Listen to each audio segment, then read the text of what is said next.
Assalamu alaikum students. Today we are going to study about the dimension. It's topic number 1.8 from the textbook and it is the last topic. What are dimensions? Dimensions are basically the powers that are positive or negative, and these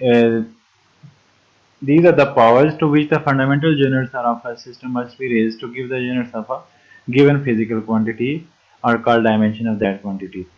And you know that if you are given with a physical quantity and you are asked to drive the unit for that physical quantity, you can use dimensions to drive the unit of that quantity. We will learn this in the video.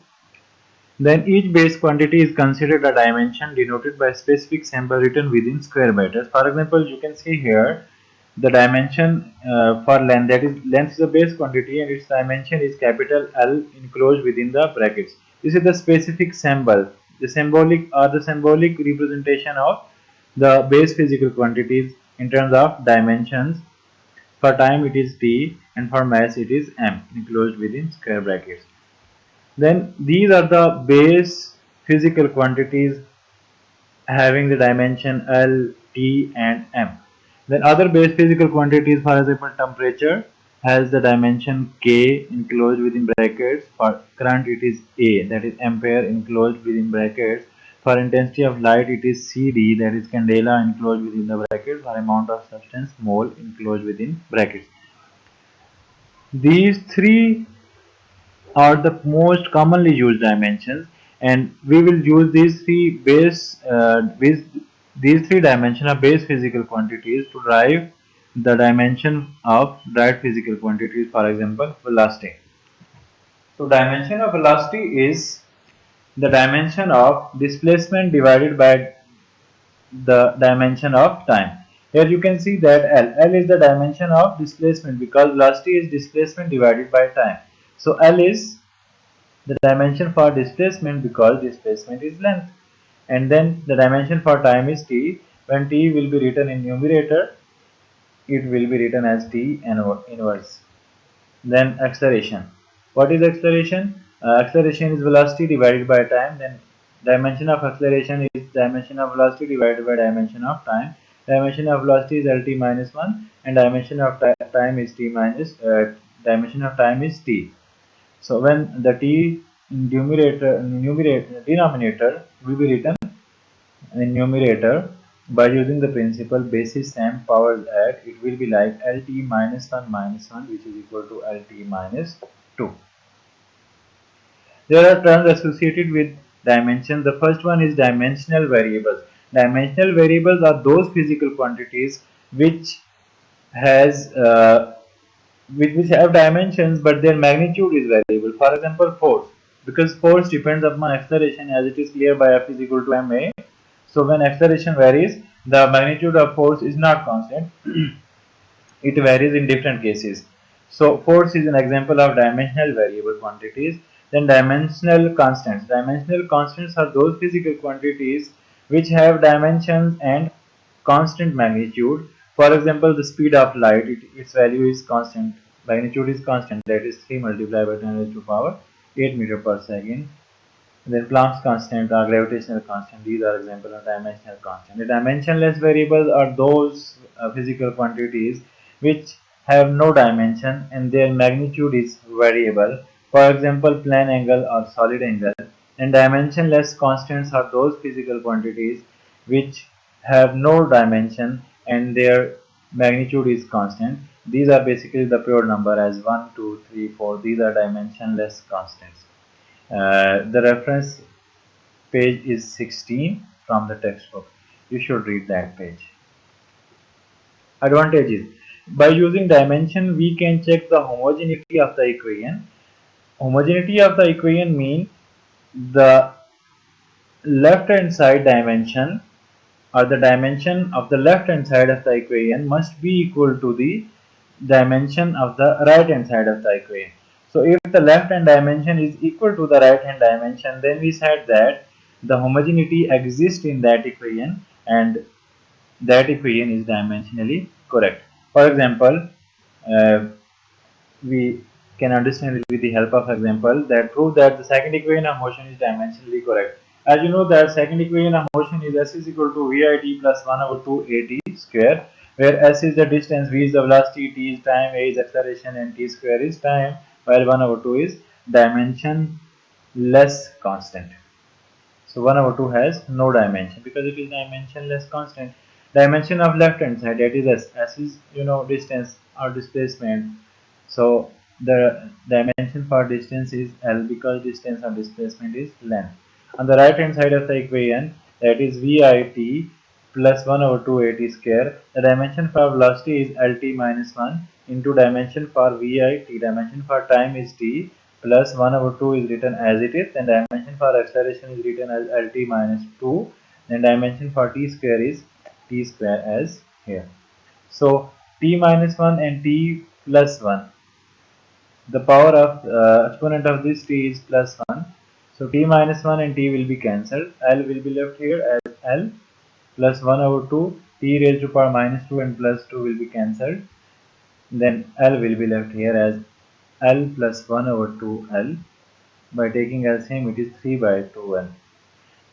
3 by 2 is dimensionless constant. If we are talking about the dimension, we must ignore the constant.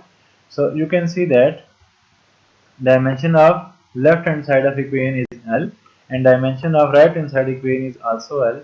So we can say that left hand side dimension is equal to right hand side dimension. This is called the principle of homogeneity and this equation is dimensionally correct.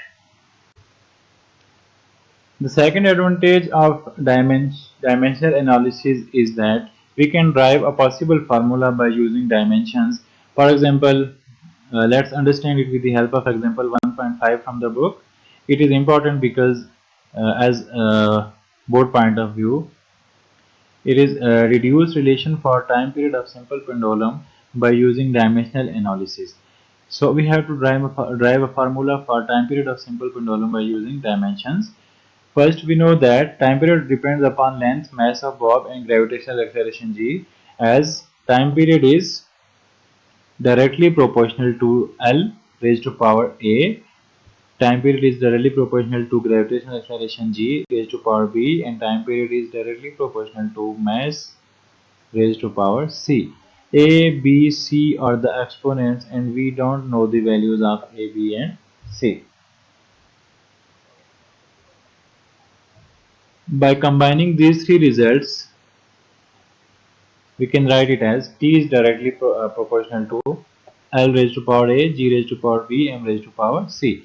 By removing the proportionality sign, we will introduce the constant of proportionality K. T is equal to K L raised to power A, G raised to power B, and C raised to power, M raised to power C. Now we want to calculate the values of, find the values of A, B, and C. On the left hand side of the equation, L and M are not present. So for L and M, we can write L raised to power 0 and M raised to power 0 because something power 0 is equal to 1. So instead of 1 as a coefficient, we can write M0 and L raised to power 0 is equal to K L raised to power A, G raised to power B, M raised to power C. So dimension of time period is equal to K into dimension of length into dimension of gravitational acceleration G and dimension of the mass. K is dimensionless constant, so it has no dimension. While the length of dimension of length is capital L, dimension of G, that is gravitational acceleration, it has same dimension of acceleration A, that is LT minus 2 whole raised to power B, then M raised to power C. M is the dimension of mass. It is equal to K into L raised to power A plus B. How is it A plus B? See here, L has the power A and here L has the power B. So basis same, powers A. The total power of L will be L raised to power A plus B. Then for time period it is minus 2 into B minus 2B, and for mass it is M raised to power C. Comparing the powers of L, M and T on both sides, for L. Here L has the power A plus B and here L has the power 0. So A plus B is equal to 0. Then for M, here it is C and here it is 0. So C is equal to 0. And for time period it is minus 2b is equal to, here it is 1. Minus 2b is equal to 1, or b is equal to minus 1 over 2. As a plus b is equal to 0, so by using the value of b as minus 1 over 2 here, a will be equal to 1 over 2. By using these values in the formula, t is equal to k l a g raised to power b m raised to power c, we get t is equal to k l raised to power, instead of a it is 1 over 2, g raised to power b, instead of b we will put the value of b as minus 1 over 2, and m raised to power 0. So